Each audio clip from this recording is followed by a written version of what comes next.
Assalamu alaikum, everyone, and welcome back to the Guiding Stars podcast, where we discuss the maternal mental health of mothers and all the beauty and the challenges and everything in between that comes with motherhood.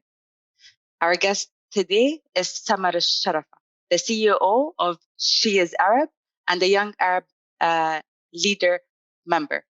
Hi, Samar. Thank you for joining us today. Hi, Farah. Thank you so much for having me. It's such a pleasure to be with you. Likewise. Can you tell us more about yourself, who you are, what you do? Definitely. So as you mentioned, I'm Samar Shorafa. I run a startup called She is Arab. She is Arab is a platform dedicated to connect and enable professional Arab women through building an active and collaborative community of professionals and offering a range of customized networking, exposure, and growth and development opportunities for them. So we're really on a mission to magnify the role and the achievements of Arab women in the economy. And we hope to do that through offering these services, but really also aiming to drive SDG 5, gender equality, to present role models to younger generations, to inspire them, and hopefully, in general, advocate greater awareness of Arab women's excellence. We're in Dubai. We were established in 2019, and we've been very fortunate to be based at In5 Tech, which is a TCOM incubator. And we've also received the support of Sharjah. So we've been receiving great support from the UAE entrepreneurial ecosystem, I must say. And I'm also very fortunate to be a member, as you mentioned, of the Young Arab Leaders, which is how you and I have met. Yes. And I've been privileged with this invitation. Beautiful. Thank you again. You're also a mother, correct? Most importantly, I'm a mother, yes. Yeah. And I'm a mother of three. I'm a mother of three boys. And motherhood has been a roller coaster journey for me. So I'm very happy to be here to share my learnings from this journey with you and your listeners today. How old are your boys? I have an almost 11, a 9-year-old, and a 5-year-old. So, oh wow, mashallah, mashallah. Allah yahfadhum. Can you tell us more about your journey of motherhood, and especially that it's been, mashallah, 11 years? Is your eldest? Yep. And I'm sure what was then and now is quite different. Yes, absolutely. Absolutely. I must say, once you become a mother, obviously your life is just never the same again, So just like with any new mother, it was very difficult for me at first, especially being a professional who lives far away from her family. I didn't have, the support system that you would usually like to have when you have children, really. So it was really, challenging at first. I read every single book out there because I felt like I needed to self-educate, everything from what to expect when you're expecting to Annabelle Carmel's recipe books, everything in between. Because obviously, there's nobody there. What am I going to feed that poor kid, So I believe reading and preparing myself, helped in a way. But again, it's nothing like the reality. It's nothing like when the baby actually arrives and your world is just suddenly upside down. And as a professional working mom, I actually had to go back to work when my first child was only 2 months old. So it was quite challenging because I felt like, you have all these crazy thoughts and you think like, oh, I'm a horrible mother. I'm leaving my son at this age. The need to build a trust with whoever's taking care of your child. I was also breastfeeding. I'm big on breastfeeding. I'm a big believer in it. I've proudly breastfed my 3 children, each one for 4 years. So wow, congratulations. That's a huge achievement. Mashallah. Yes, I do wish I could mention it on my resume sometimes. It's quite an achievement. But yeah, so this was also, emotionally taxing as well, because, you think about all the logistics associated with this simple act of breastfeeding, having to pump on the job, Yeah. figure out how you're going to manage meals when you're not at home, whether or not there are facilities to support this requirement at your workplace or not, and everything in between. So multiple, obviously, vulnerabilities associated with my motherhood journey. I've come a long way, though. Lots of learnings are always had from the first child. I think your first child is like the first everything, it's the first time you do really everything. So the second time around, you're slightly more comfortable. And with the third, you're an expert. So, yeah. But seeing yourself go through that realizations from your first child to your second to your third, were there things that when you were with for your second or third child, you'd go back and go like, if only I knew it was this simple with my first, I wouldn't have been so hard on myself. Oh my God, Farah, so many times. Like, honestly, in comparison of like the trust, for example, I had with our baby's caretaker between the third child and the first was like immense. I was like, with my first, I was so panicky. I think the hormonal changes as well, the mood swings I was going through, despite having read about baby blues, I think I was in denial, although I know now that I have definitely gone through baby blues and perhaps even some postpartum depression. You go through periods of even questioning your own self, your own confidence, your own, whether or not you should go back to work, whether or not you're ready, if you still have the skill set. And now after my third, I'm like, wow, motherhood is a school on its own, the journey of learning, and it has immense learnings that perhaps people are not aware of, or sometimes we disregard, or we're ashamed to say that we took time off to take care of our children. But I can tell you, I've learned patience, I've learned negotiation skills, I've learned and I'm learning more every day. But yeah, I mean, lots of experiences that have shaped, I would say, the way I managed my third child in comparison to the way I had managed my my third. Starting from like the worries and everything, to even the way I dealt with the child. Like beginning my first child, I was so emotionally attached to him that I think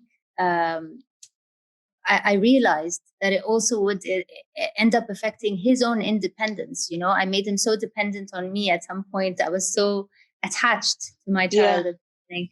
But with the third, and with all the reading and the exposure, and with going back to work, that sort of helps you build back and regain this self-confidence along the way.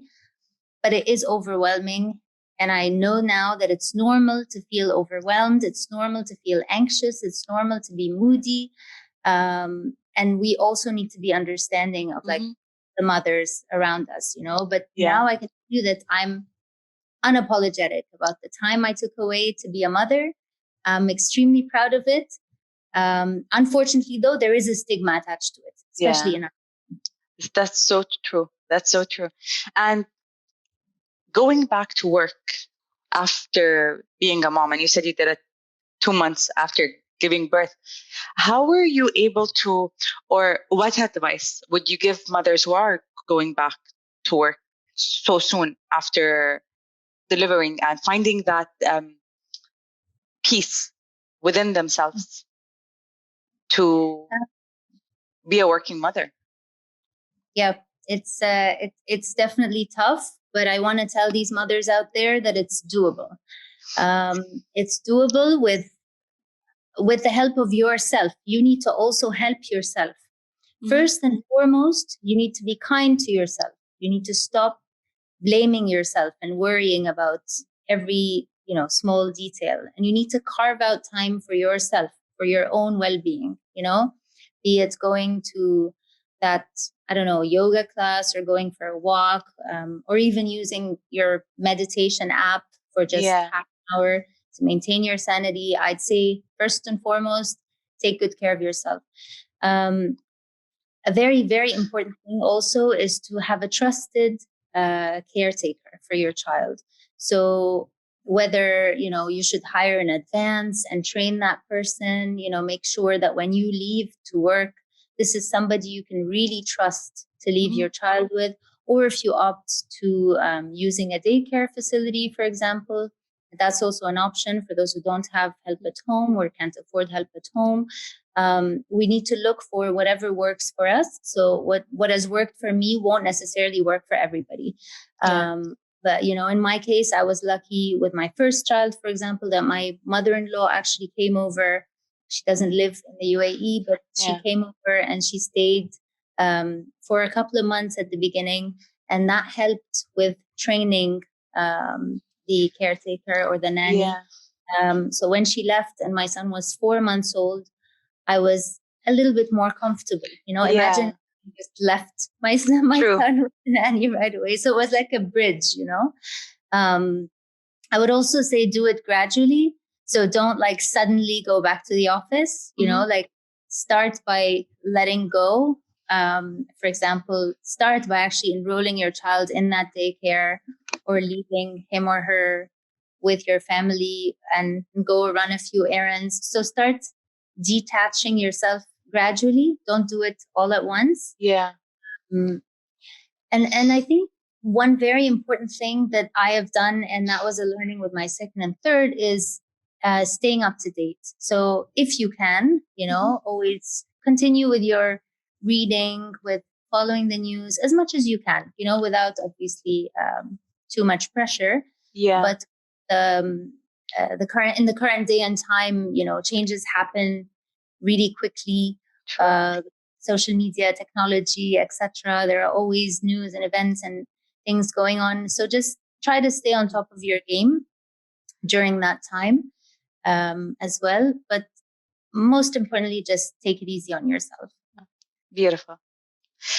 And going from, so you started She is Arab in 2019.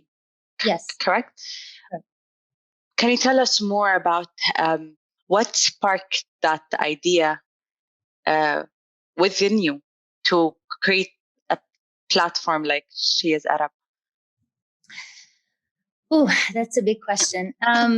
Well, actually, I started She is Arab with a friend.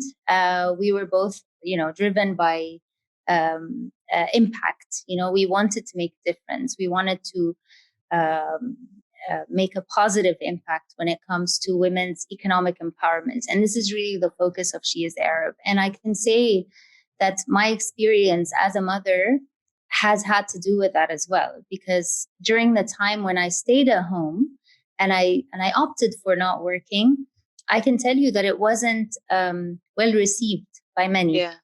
The way I was judged, even at events that I went to, or if I had joined my husband, for example, at work events or something, nobody would talk to me about work or about what's happening in the world, or the only topic of conversation would be children. It's almost like they put stay-at-home mothers in this box, or and this is and this was really surprising for me, because it's sort of like suddenly your entire history is irrelevant, on the side. So I really felt that there is a need to support mothers as well in going back to work, because besides the way society perceives them, and besides the cultural and societal challenges that we face, and by the way, there are some challenges that I think are unique to our region as well. as Arab women. Yeah. And, with the responsibility, the onus is always on us. There's always expectations from the mother. True. So there is judgment. I must say there is judgment. And add to that statistically, there's a huge leaking pipeline of women, and True. a lot of women who don't go back to work. I can't remember the statistic, but I think that in the US, I think 1 in 3 moms will not go back to work. Wow. A third. Yeah. If they leave for motherhood, they probably won't return to work. So like it's pretty alarming statistics. And I think that they need help, and I believe that She is Arab will, in a way, be a platform that supports stay-at-home mothers, because we will offer, online resources that they can refer to. We've been hosting a series of webinars, for example, since the beginning of April, to showcase the amazing roster of speakers that we have, but also to address issues that are relevant to this day and time. And a lot of the topics that we addressed, by the way, were related to wellness and well-being and mental health. In fact, we hosted a webinar jointly with the Young Arab Leaders as well, Nice. Specifically addressing mental health because of the year 2020 and everything that the pandemic has with it.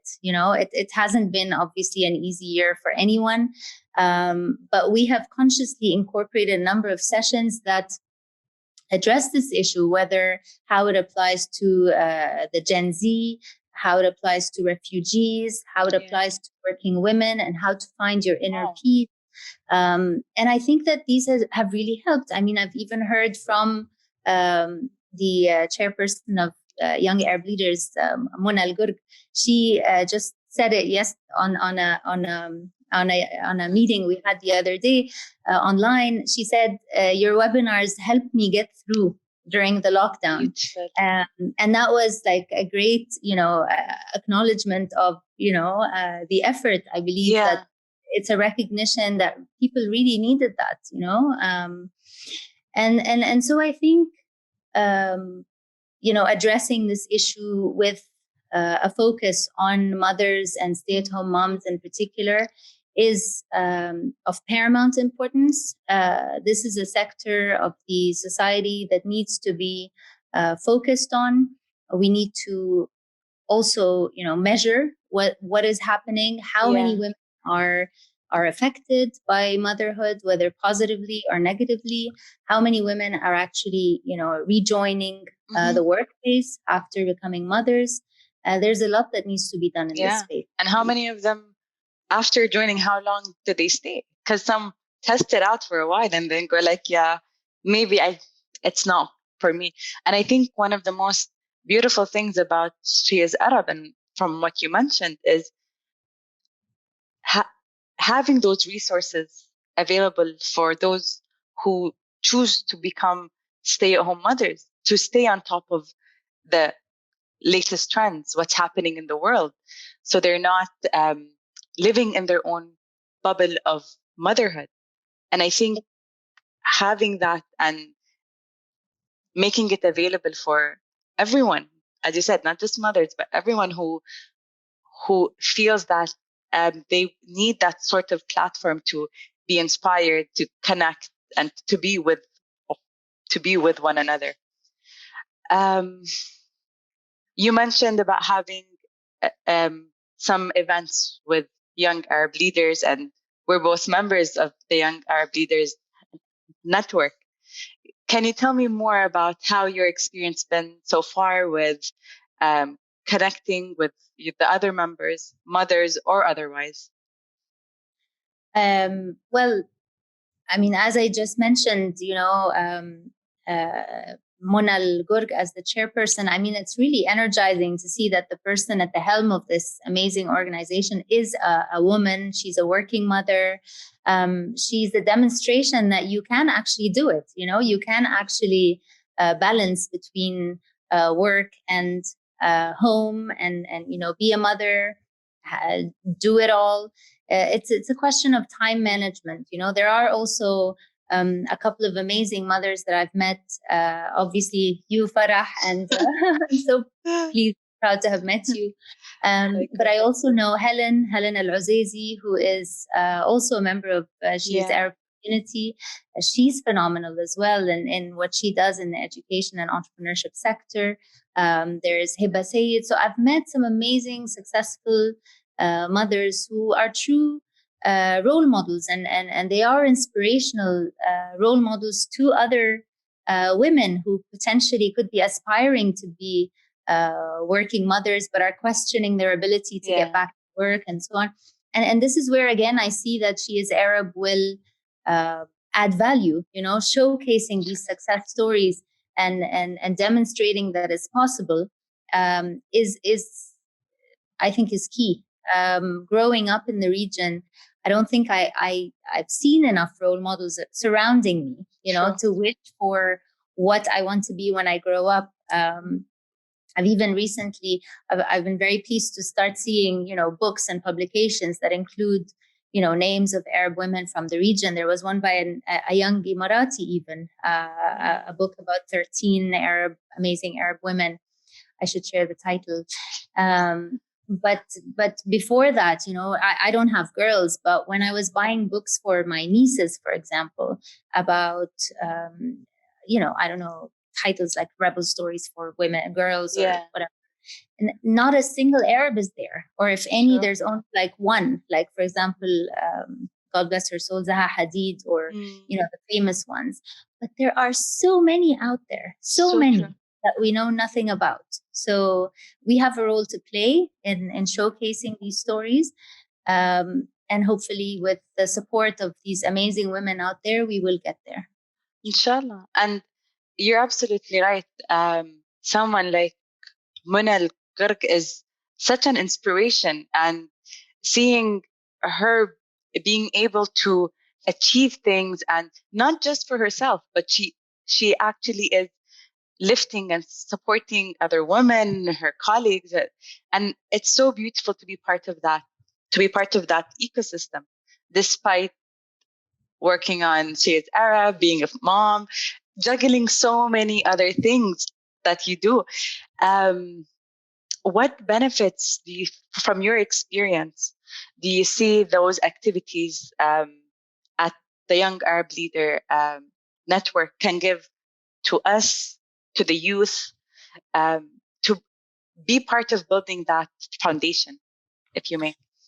To be honest, Farah, I'm so grateful to be part of an organization such as Young Arab Leaders, because such organizations give you an opportunity to give back.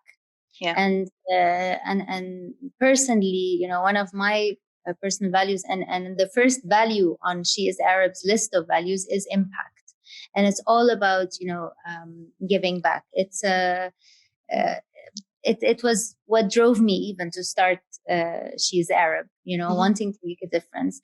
So experiences that they provide, such as recently, for example, I was invited to a judging panel for an inter-school competition.